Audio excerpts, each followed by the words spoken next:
into tech, I mean, like every year we got a new job, not even every year, every other month we got a new JavaScript library to fight, right? Or figure out, or something else that's trendy, or that new hot thing. And so I am like, I'm so done with that. Like, I'm so done with JavaScript, period. So I tried to learn like the easiest JavaScript I can learn, because let me tell you a bit about myself. My name is Juan RESENDIZ. I'm a software developer at Spicule Data. I'm a product, and I'm a proud Underdog dev. I mostly work with backend technologies for my employer, but thanks to Tailwind CSS and Alpine, I've been able to advance my career. So hopefully by sharing this, some of you guys can pick it up and take it to your job too, and hopefully it'll help you. I am again, one thing I really want to stress is that I'm a back-end developer, so I have no eye for design at all. Like, that is, like, I don't get paid for that for a reason, and it shows. You know, like that I can build dashboards now because of this Tailwind, which is like, I think I said this before. Once you start getting into the smaller shops and not necessarily like some Twitter or like the rest of that big stuff, like once you get into these smaller shops, it's mostly about some type of client that wants a specific dashboard. Most likely it's going to be, that's usually where I see the money coming from. Of course, you got some people that are looking for simple landing pages, simple static pages. That's in between. That's really like more of like a side thing more than anything. But if you're working at these small shops, normally you're going to have a database. You're going to have a simple dashboard that they want to see whatever data they're trying to recept and distribute. So what I do is that I just, usually I'm on the back end, but because of most recently, I was forced to try to pick up the UI side because we were missing the UI guy. Basically, what happened, I just got stuck with the stuff. So my boss basically asked me like, here, check these two libraries out. They're very minimal. And so I actually ran with these, and I really want to share these with you folks. Another thing I want to stress is I'm a proud Underdog dev. If nobody knows what that is, we're a group of engineers helping formerly incarcerated or people from socially disadvantaged economically backgrounds. So basically people who don't normally belong to tech, we're trying to bring them in, you know, like diversity is, we know what that's the future, right? We've seen it in every industry. People don't like to talk about it because it's a touchy subject right now, but we can see like the more diverse we get, the better those industries become. Like it's just there, you can see it. So yeah, so that's what we really do. I'm a mentor there. So if anybody has like anything on their background, or if you feel like, you know, like you don't belong in the circle, just reach out to us. We'll get you guys settled in pretty good. But again, I was a mentee there at first, and then I transitioned to a mentor. So again, anybody that knows somebody that's trying to get into tech and don't feel like they belong, just push them our way and we will help them. So what is Tailwind? Tailwind is a utility-first framework library that allows a developer to speed up the development process by avoiding having to write custom CSS code. Okay, I don't know if anybody in here writes CSS or like, okay, there's one. There's two. Okay, so I think we all know like the basis of CSS, but judging by how you guys raise your hand, you guys all hate it. And you guys probably don't write it on your day-to-day. And that's okay. You know, a lot of us really don't. Like, I feel like it takes a special type of individual to be able to do that. And like to make all them pretty beautiful websites. And it's a skill to try to hone in just like everything else. So with this, like I said, usually I didn't have the time to learn all this fancy stuff, right? I'm a back-end guy, so I'm just, that's the stuff that took most of my time. So what I try to do is just, again, learn this in order not to have to learn how to customize my CSS code. That way I can bring these custom-made classes already and just use those. So instead of using predefined utility classes that could be, instead you use predefined utility classes that can be later customized, allowing for even more control when needed. So instead of components, classes are built around a specific style of elements, right? No need for custom class names. That's another big thing, right? Like naming conventions are like crazy nowadays. And I get to the point, eventually I get lazy and just X, Y, Z, V, and that's the worst thing you can do, especially when you're dealing with CSS. Like you don't want to do that. And then you don't want to have to constantly go back looking for exactly what it does just to drop into. And again, eventually you run out of names too, right? Like background green. And when it's a different shade of green and you still want another green, it's like, okay, green with a tint on it, but green with like, and it gets pretty crazy, you know. And I think we can all attest to that if we've dealt with that before. So yeah, that's what Tailwind does. It helps us avoid actually having to write CSS code ourselves. What is Alpine? Alpine is a very lightweight minimum front-end JavaScript framework used for adding JavaScript behavior to HTML markups. Okay, that's a mouthful. Basically, we can start injecting our JavaScript directly into the HTML code, right? That's basically what it means. Like no more having to separate all of our stuff, like having multiple JavaScript. And again, this one thing I will point out about Alpine is it's not for everything, right? Like this is just minimal JavaScript. That I mean, like I said, my whole goal throughout like my career is just try to use no JavaScript at all. And I know the JavaScript folks might like try to attack me about this, but I just feel like there's better ways of doing things nowadays. You know, like now with like Spring Boot being out there and Django and Fast and all this other stuff that like these I feel like that's a better there's better options. But let me continue this for a second. I don't want to veer off course too much. Okay, Alpine is a collection of 15 attributes, 6 properties, and 2 methods. That's it. That's all the library. That's the whole library. Like nothing else. Like no crazy stuff. Nothing cut. Like that's it. JavaScript might not be the fastest, but it's by far one of the smallest and the best alternative for jQuery for minimum design. jQuery, Ajax, all that stuff. Like they're very useful tools. They're powerful tools. I'm like, for the most part, you might have to learn them eventually, but I hate them. And so I tried, hate to say hate so much, but I dislike JavaScript a lot. It's just so complicated and just so saturated. It's like just so heavy. And I feel like for nothing, it just, we kind of veer that way as an industry, I think. So pros of using Tailwind Alpine. Tailwind Alpine make the front-end development process easy, lightweight, and fast to spin up. While Alpine might be a bit better for static sites, Tailwind can be used without hindering much performance with either static or dynamic sites. Tailwind for everything, right? I wish I could take that JK off thing right there, like take it off because I'm serious. Like you can use Tailwind for everything. Like, and the best part about it is like you can customize it too. So it's not just limited to the components that they've given you. You can actually go into it and change it if you need to. Alpine JavaScript is best for using static sites and it's very, very lightweight. So the best thing that you like, the best example of using this stuff would be for those landing pages, those product pages, your personal portfolio when you want to showcase your skill to your employers or whatever. You know, you want to stick something together. Like that's what I would really, really recommend this stuff for, because then you can show your future employer, whoever, and you can actually walk and talk like as you walk them through.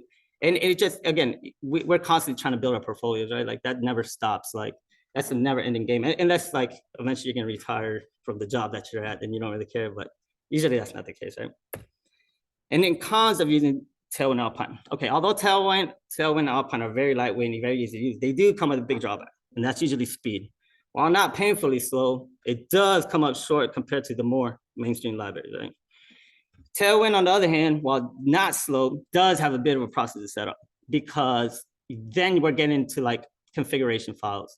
And a lot of us, like, if we're not novices, we kind of understand, like, depending on the framework you're using, if it's Java, you probably got a POM or some type of maybe a Gratum properties file that you got to configure.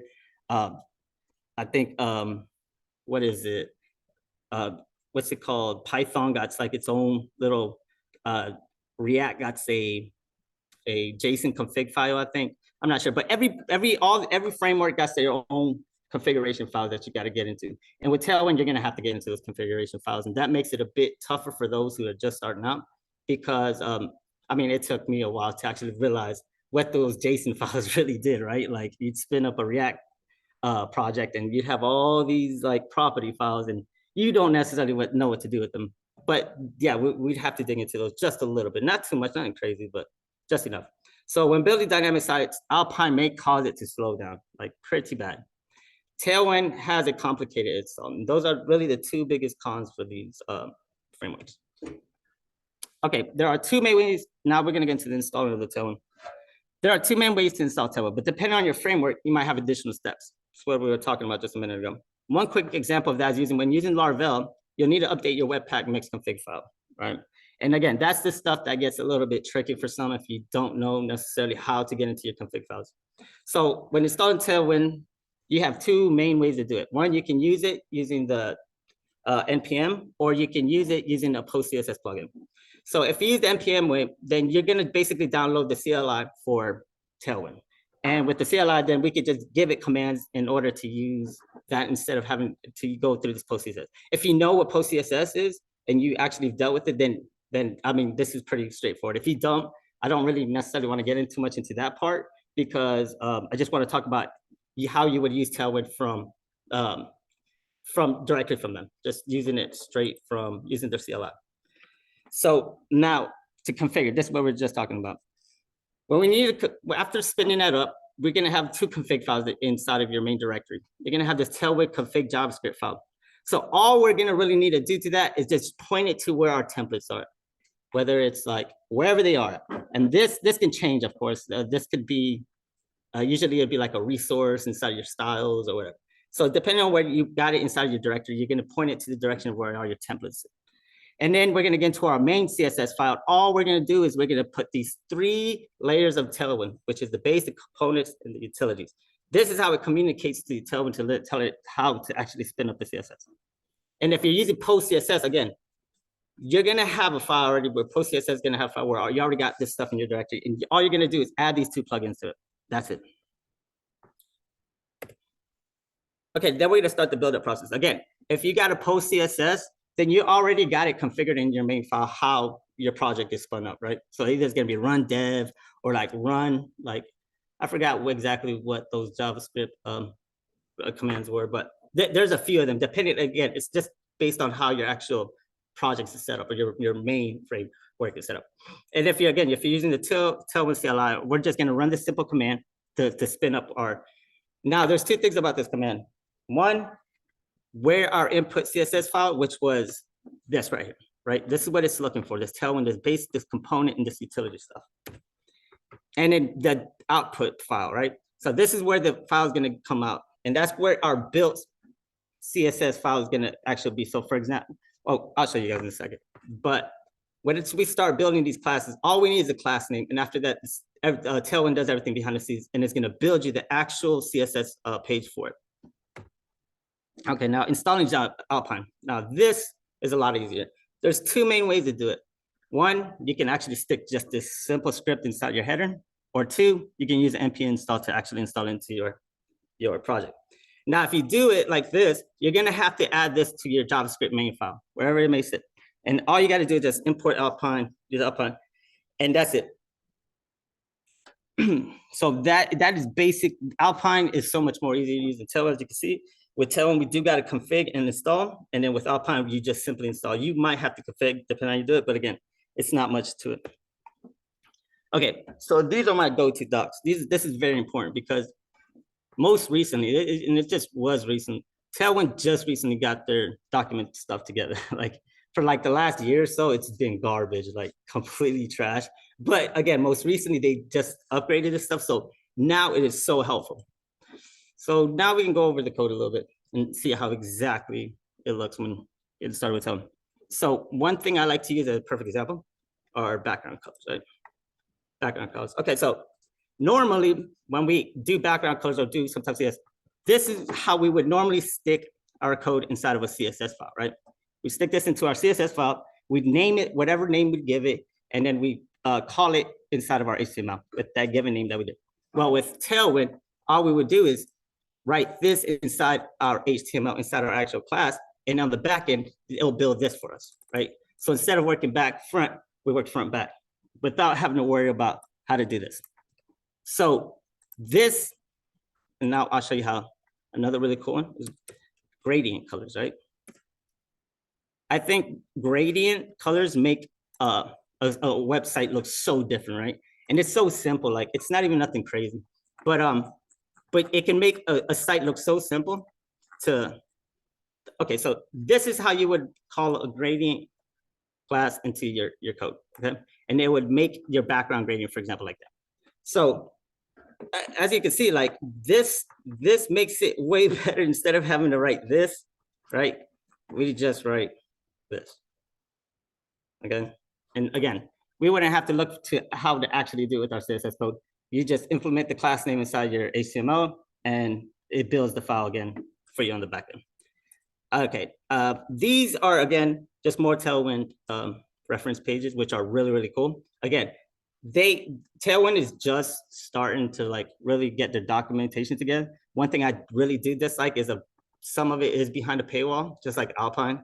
Like Alpine, they're really small, still small, but they're still kind of small. So there are times where they'll try to pay, or they'll charge you to try to find out how to build a component. But again, you can build a component on your own if you learn how to do it.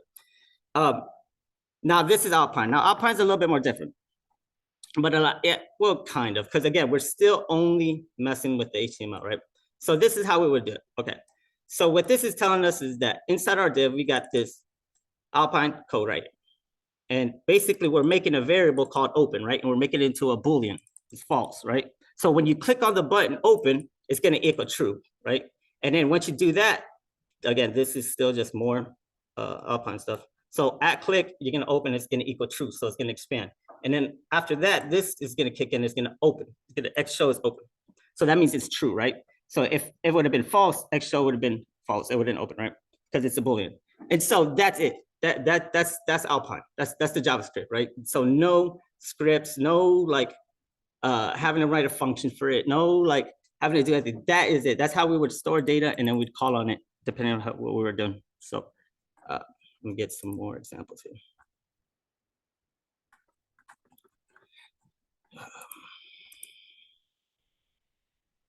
Okay. Buttons, toggle buttons. Okay, see, this is what I was talking about right here. This is exactly what I was talking about, like the paywall, right? I'm not gonna log into that right now. But if there's a paywall that they tried to get you for, again, if you go to YouTube or if you like, if you just Google it on Stack Overflow, you'll find like the actual code for it. But unless you guys got a little bit of money to give them, guys, just give them the money. But if you don't, then there's ways to find it. Okay, so this is the code for it, right? Like this is exactly the code. And they're really cool about it that you could pretty much copy and paste the stuff. But okay. So what we're doing here is open up the Dropbox, clicking what we want, and then it does the action to it. And again, where is it? Okay, again, there's no script, right? There's just this data function right here. And inside this data, this basically just stores it. It's like, yeah, I could show you. I'm kind of moving ahead of myself.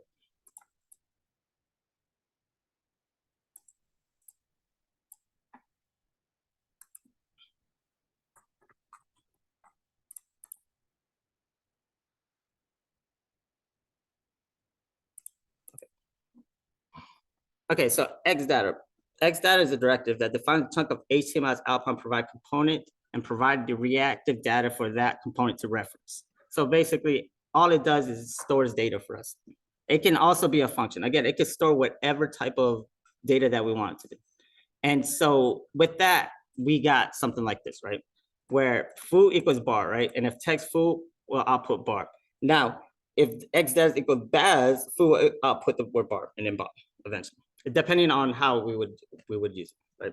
So going back to these, let's go to the example now. Oh, sorry. Okay, so here's a quick example that I spun up a little while ago. This is just a simple Pokédex made in Spring Boot.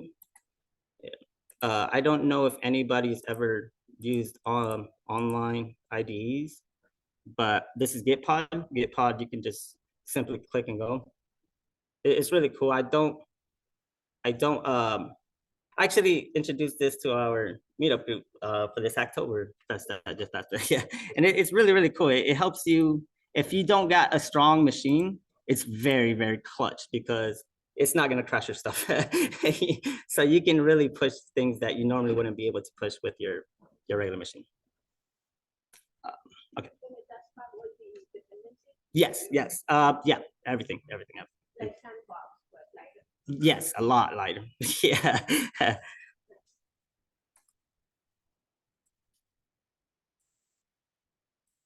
Right. And then depending on how you configure, well, I don't want to get too much in Gitpod, but depending on how you configure it, you can automatically get it to spin up all the dependencies you need. So it would automatically just open preview.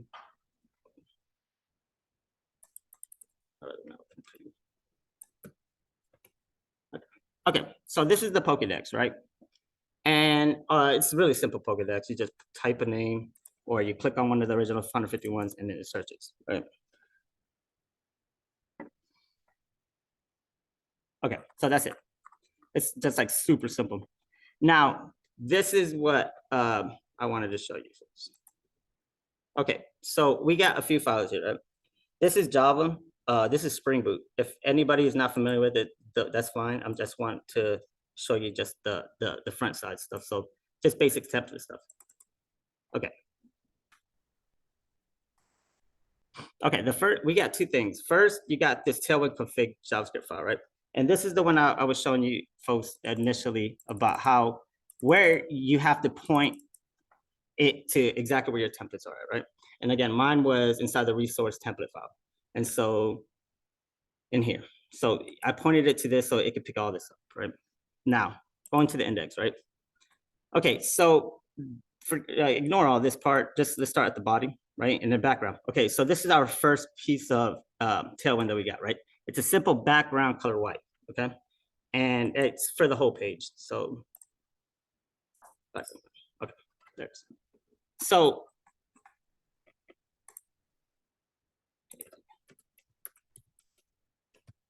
I had another reference one that I was going to probably this one. All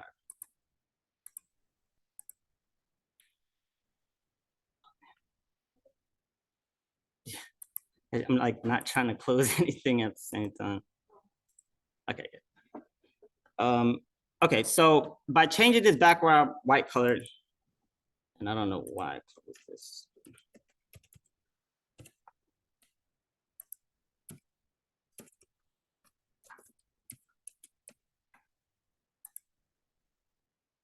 Okay, so again, like the best thing about the actual documentation of Tailwind is that it does give you the most basic ones. So if we want to change the background to slate, whatever, that's how we would do it. All right.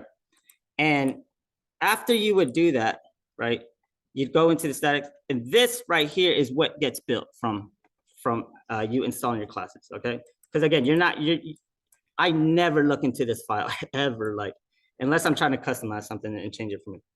But this is the actual code that gets drawn up from Tailwind, right? So we didn't write any of this stuff. It just depended on how you, whatever you change to it or like whatever you add to it. Here, let me open this. It's automatically going to do it by itself. Open this.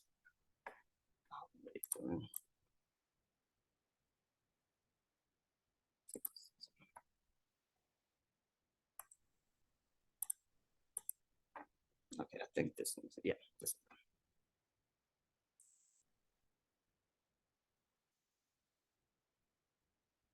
Okay. I'm just wanting to steal this command from him. Okay. Okay, so let's say we wanted to make the background black, right?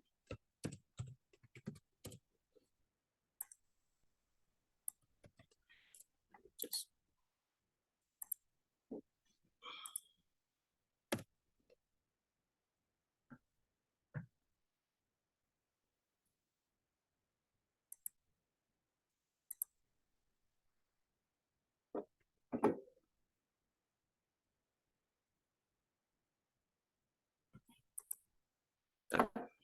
so now the background's black, right? And again, like the biggest thing about it is just simply because we don't have to dig into the CSS, right?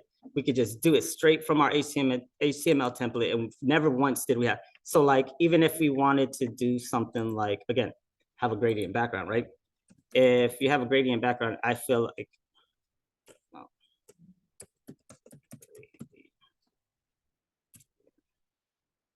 this is not compliant.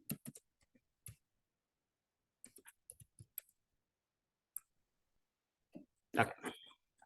So let's just grab this real quick and stick it in there too. So here, we would just stick it in this and rebuild it because because this is Tailwind. It's not, the hot reload doesn't really comply with you. I'm not gonna lie. It's just like Django and anything else. The JavaScript stuff is like naturally built into it. So React, that getting to hot reload on that stuff, it's really easy. But this stuff, I would have to dig into the POM and add it to the JSON package, and I'm just not, haven't got time to do it. Okay, so there.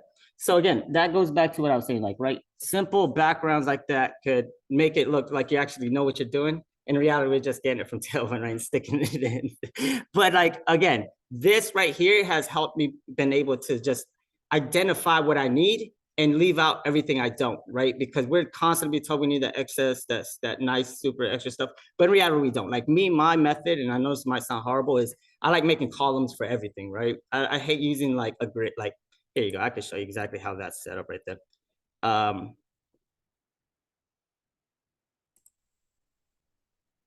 Okay, so yeah.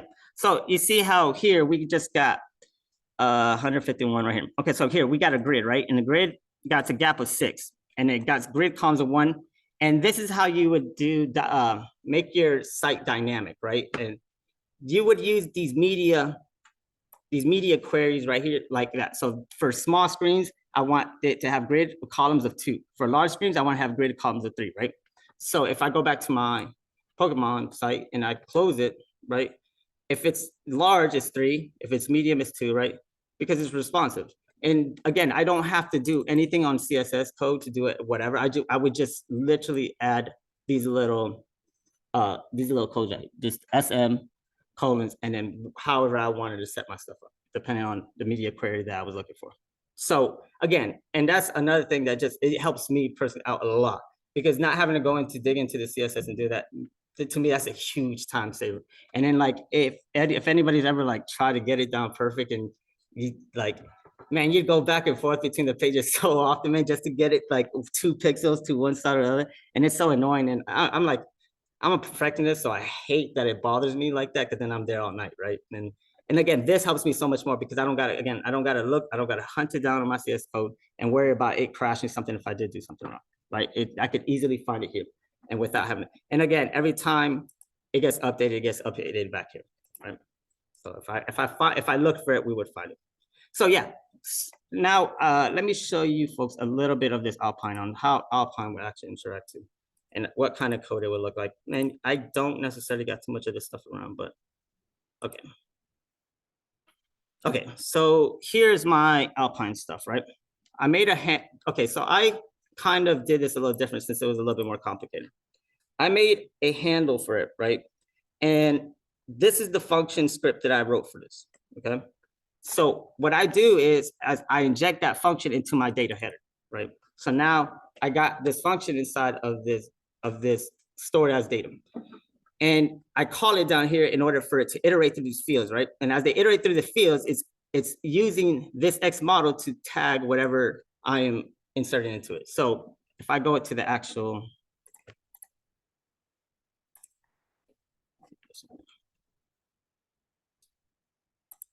so I'll show you exactly what it does. That way it makes a little bit more sense. This is just the same Pokedex. It just, I was kind of messing with it a little earlier.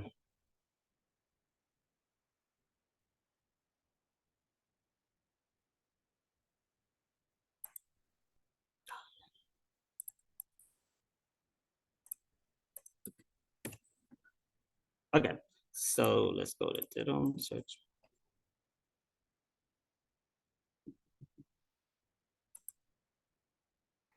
Okay, so if we go way down.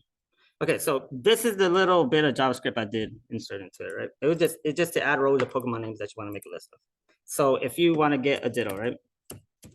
And then you're gonna add something else, and add, okay, so yeah.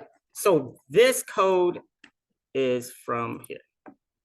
And again, Alpine is,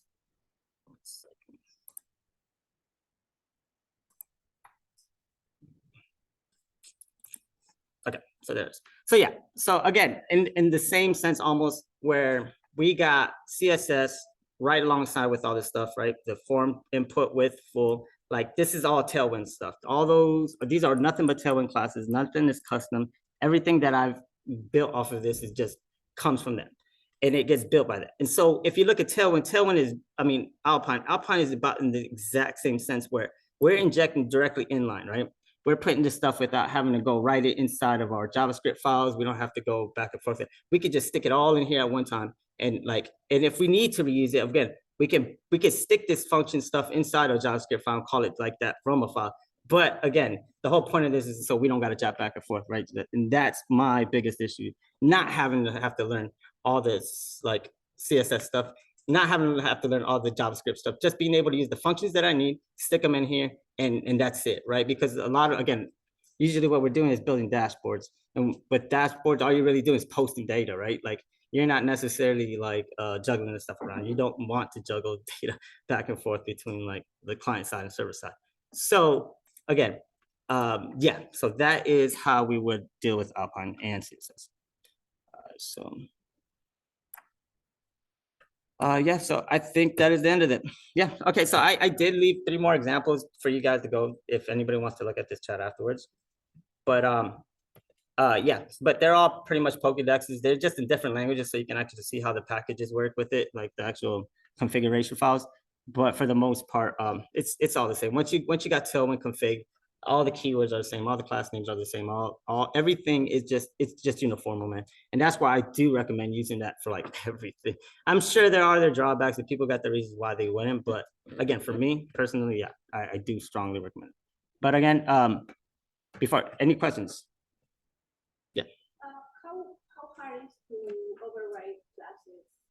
Not hard at all. Not it's not actually hard. Like bootstrap stuff. Yeah, you see, and that's one thing that I didn't. Or like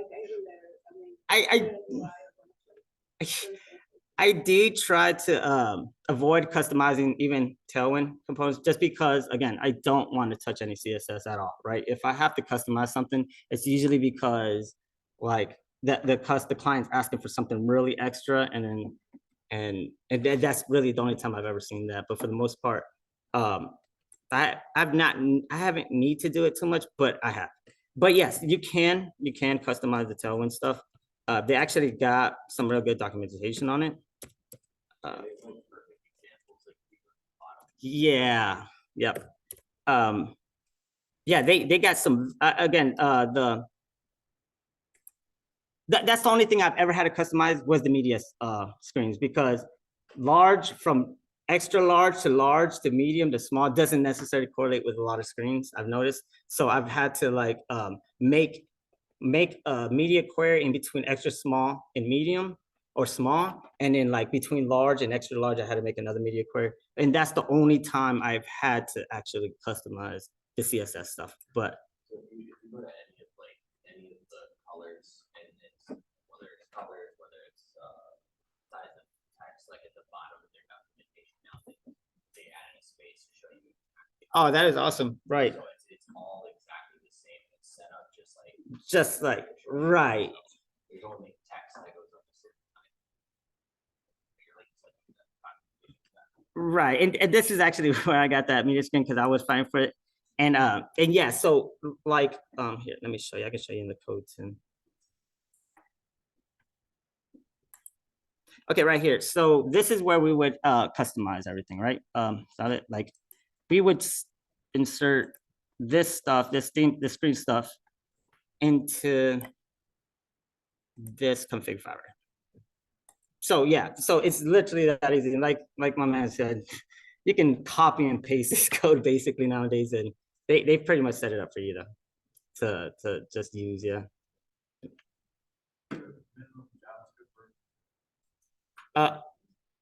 For Tailwind, yes, there is a CDN. You can install it through CDN. It's not obviously it's not recommended for like production. Even using CDN, I got right now my code got Alpine as CDN, but again, it's not necessarily recommended. They do.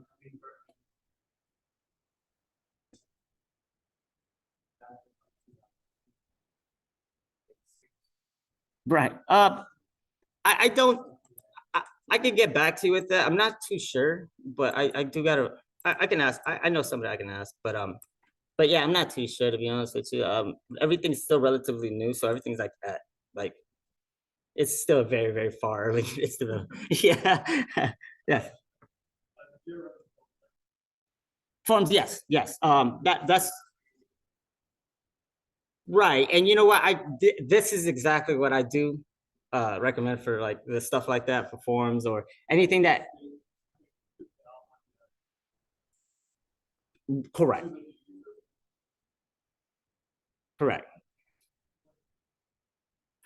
Correct. Like for example, right now at work, just like a really high level.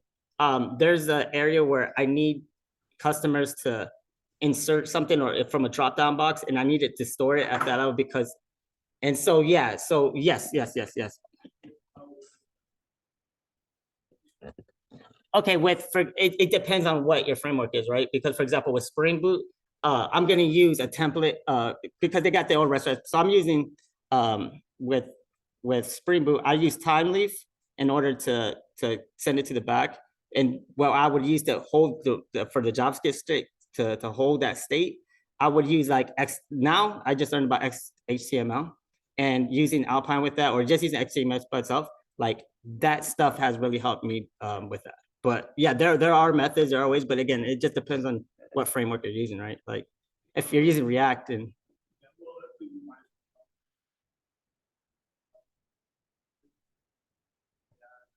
right. Yes.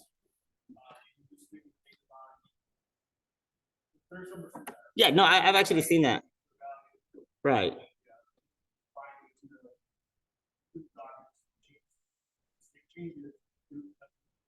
You're correct. Yes. Yeah, you know what? I have seen that one. And yeah, I agree with that, man, because like the thing is with for stuff like React, stuff who are like JavaScript heavy, they already pretty much got their own front end style, right? Because if you're using React, most likely you're gonna use Next or Gatsby, depending on, right? If you're gonna do a static site, whatever, you're gonna want to use Gatsby. If you're gonna do something dynamic, then you're gonna want to use, Next. But again, Alpine, I really recommend for anybody who's using some type of template API, REST API backend. And so Django, fast API. Right. Well, I mean, yes and no, right? Yes, because yeah, I don't want to do too much dynamic stuff with it, right? But no, because like at the same time, you can do some heavyweight stuff because you wouldn't necessarily depend on the JavaScript. You just use that JavaScript to make it look pretty or display something real nice, right? But for the most part, you make sure they post something before you transfer data from server side to client side, right? We have someone online that is been using Kit with Tailwind. I can see the chat real quick. I don't. What was the question? I'm sorry. What was the framework? No, he's saying that he's been using it. So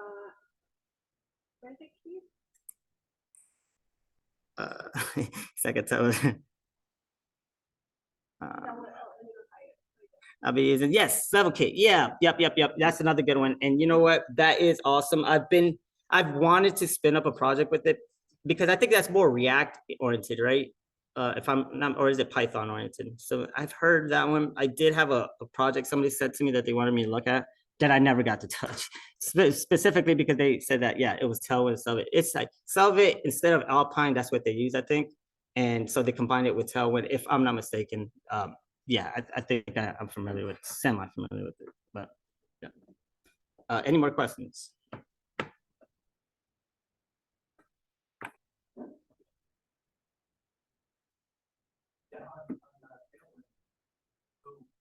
Basically, you have verb noun in a library that correlate to a master CSS and then pulls in master. Yeah, in a sense, yes. So as you compose a class definition. Right, it defines it based on. So can you actually go to that master and change those values so not to read that's Yes, and that goes back to what we're saying. Like, there are you would just stick it into your custom.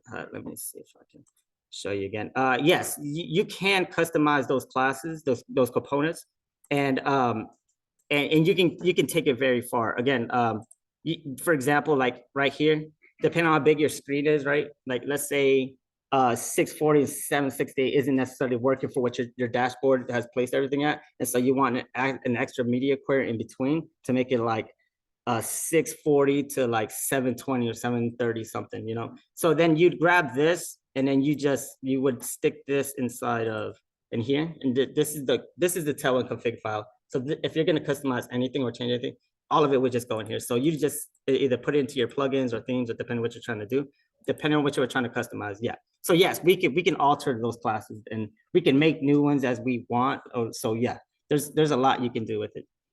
So you're not just limited to what you can do on the HTML side. You can still configure it within the file. And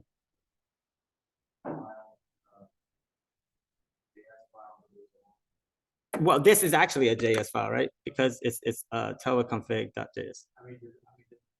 that whole thing.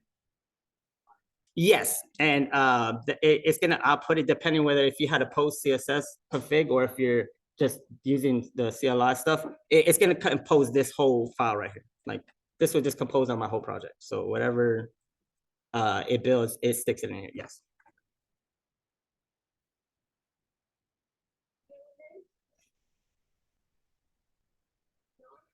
Yeah, one is popular for